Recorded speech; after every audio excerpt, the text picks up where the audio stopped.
रह ही नहीं सकता। नित्य दुख कैसे रह सकता है? अनित्य है, वो नाशवान है।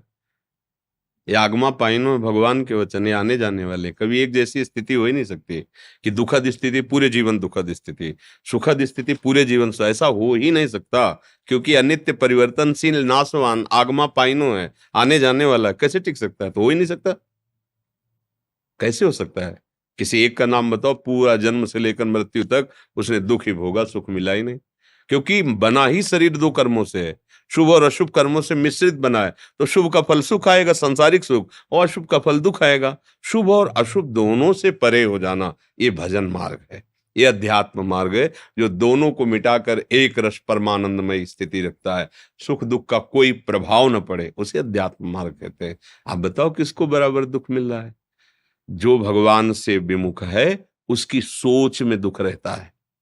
बाहर से सुख और दुख का क्रम बदलता रहता है। जैसे कह दो अगर दिन ही दिन रहे तो फिर, अगर रात ही रात, हो ही नहीं सकता, हो ही नहीं सकता।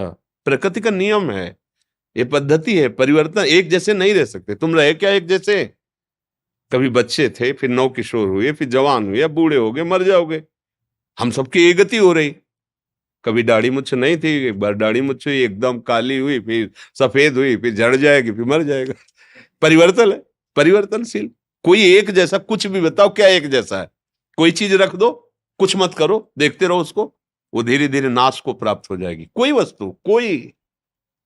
फिर आपका प्रश्न कैसे बनता है कि अगर किसी को बराबर दुख ही मिलता रहे, तो पहले प्रश्न ही गलत है, बराबर हो ही नहीं सकता ऐसा।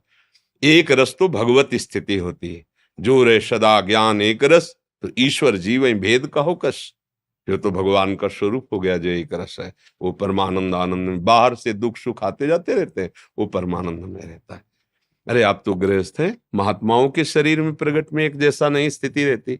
कभी भयानक रोग स्थिति, कभी बड़ी आनंदमय स्थिति, कभी अपमान मिलता है, कभी सम्मान मिलता है। ये परिस्थिति परिवर्तन, जो परिस्थितियों से स्थिति में पहुंचता है, वो एक रस रहता है। स्थिति एक रस रहती है, परिस्थिति बदलती रहती है। आप समझ पा रहे हैं? जी। अब आगे प्रश्न, अभी उनका, अब आगे आप क्या चाहते हैं इस बोले विषय राधा में? कृष्ण परम तत्व की प्राप्ति के लिए दुख अनुकूल है या सुख? न दुख न सुख, न अनुकूल न प्रतिकूल। प्रेम चाहिए, प्रेम।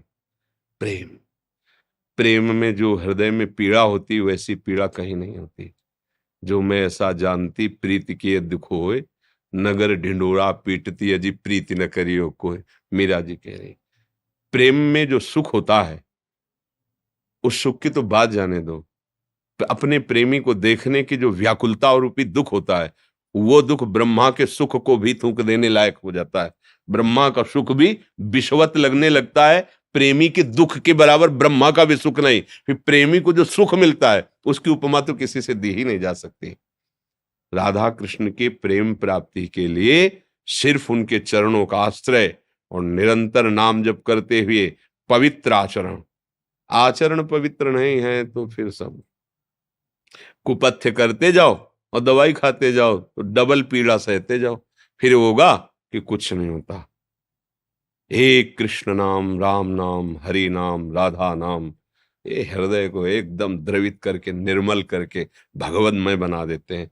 मन कृष्णाकार, बुद्धि कृष्णाकार, चित्त कृष्णाकार, अभी विषयाकार, देहाकार देखो ना अपने के, विषयाकार, देहाकार, सारा अंतःकरण है। ये दुख सुख के थपेड़े खाकर भव समुद्र में जीवन यापन केवल हो रहा है, कोई लक्ष्य नहीं है। बोले है नहीं, हमारे करोड़ों बैंक में जमा, लाद ले जाओगे क्या? ये लक्ष्य हुआ क्या? जहां जमा है वहीं जमा रहेगा। ये सब पैसे ऐसे जमा रहते हैं बैंक में। कभी हम कहते हैं हमारे, कभी तुम कहते तुम। ये जमीन ना करोड़ों लोग कह के मर गए, ये मेरी, मेरी। अब हम कह रहे हैं मेरी, फिर दूसरा कहेगा मेरी, फिर कहेगा तीसरा भाई किसकी, वो वही पड़ी है। सब आप समझो ना, केवल हम अपने लक्ष्य को समझ जाए, हमें फंसाना जो माया फंसा रही ना, हम उससे मुक्त हो सकते हैं। हम ही पकड़े हुए हैं। हम ऐसा भजन करें, पवित्र आचरण करें, भगवान के भरोसे हो जाएं, अभी मंगल शुरू हो जाएगा। अभी मंगल शुरू। हम लोग जानते ही नहीं कि मंगल किसे कहते हैं, सुख किसे कहते हैं। सोचो, आप थोड़ी देर सोचो, अभी मर जाए तो? इस प्रश्न का उत्तर आप दो अंदर से। अभी मर जाए तो क्या हालत होगी?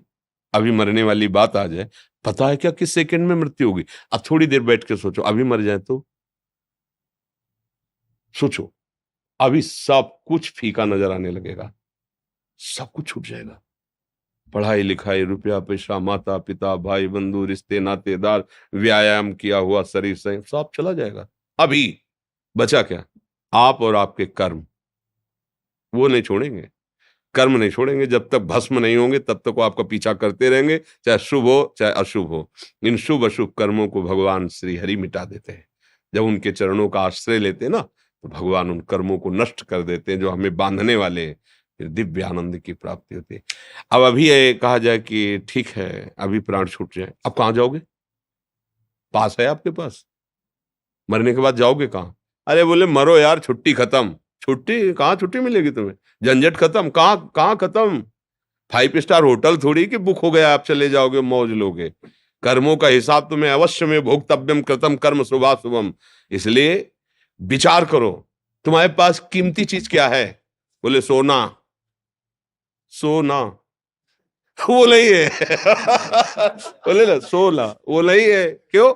जब शरीर ही ले जाएगा तो सोना कहां से ले जाओगे? सुई भी ले जाएगी, क्या जाएगा?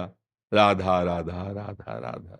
इसे कोई मिटा नहीं सकता, इसे कोई चुरा नहीं सकता, इसे कोई घटा नहीं सकता। ये ऐसा महामहिम धन है, किसी भी लोक में चले जाओगे, खूब खर्चो खूब कहाओ, पर कभी कम नहीं होगा।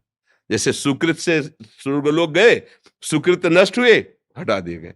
रुपया से 5 स्टार होटल में गए, रुपया खत्म, धक्का मार के बाहर निकाल दिया जाओ, खोपड़ी को बल भेज दिया जाता है, पलट दिया जाता है स्वर्ग से।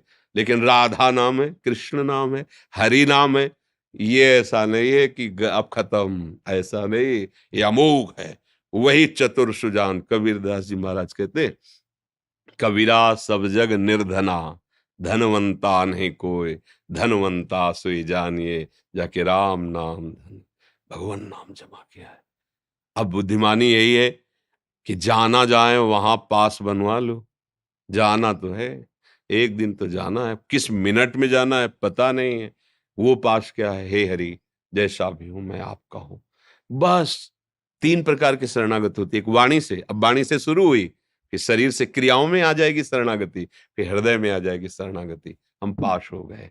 अगर हमारी शरणागति हो गई तो भगवान का प्रण है, किसी भी भाव से मेरी शरण में आ जाए, उसका मैं उद्धार करता हूं। तेषामहम समुद्धरता मृत्यु संसार सागर। हम विजय को प्राप्त हो जाएंगे। पहले हमारा जीवन प्रभुमय बने, तब फिर राधा कृष्ण का साक्षात्कार हो। अभी तो साक्षात्कार की बात कर रहे हैं, चाह ही नहीं है। चाह जानते हो किसको कहते हैं? जैसे हृदय को कोई मसला करे, एक अजीब पीड़ा, किसी से कह नहीं सकते, कुछ बोल नहीं सकते, सामर्थ्य है नहीं कि मैं उनको देख पाऊं, देखे बिना रहा जा ना रहे। अब कोई सहयोगी है नहीं, किसी का कोई उपाय है नहीं। अब क्या करता है? रुदु सुश्रम राजन कृष्ण, एक ही उपाय बचा, निरुपम अनुपम महामहिम प्रभु मुझ जैसे नीच के सामने क्यों आएंगे? क्या उपाय करूं, कैसे करूं? तो एक उपाय बचता है, रो रो के पुकारना, मुझ गरीब पर, मुझ दीन पर प्रभु आप कृपा करो, मिल जाओ। बस यही एक उपाय है। और ये अहंकार उपाय करने नहीं देता। अहम जो होता है ना, ये वो तो तब होता है जब अपने में कुछ नहीं समझ में आ रहा, कि है ही नहीं, योग्यता ही नहीं। तो वह एक ही उपाय है कि आप दीनानाथ हो, गरीब निवाज हो, आप पतित पावन हो। ये आपका बाना सुना है कि जो पतित है उसको आप पावन कर देते हो। नाथ मुझे मिल जाओ, मेरे पास सामर्थ्य नहीं, पर आप कृपा सिंधु, आप मिल जाओ। रुदु सुश्रम राजन कृष्ण दस। नाथ जैसे भी हम आपके तो है ना, आप जैसा चाहो मुझे चला लो ना, आप जैसा चाहो मुझे बना लो। बस प्रभु किसी नियम, कर्म, तपस्या से खरीदे नहीं जा सकते। सबको बाद में एक बिन रोए किन पाइया प्रेम प्यारा अमित। हे लालन, हे प्रिया, जो आप मिल जाओ, आप कृपा कर दो बस।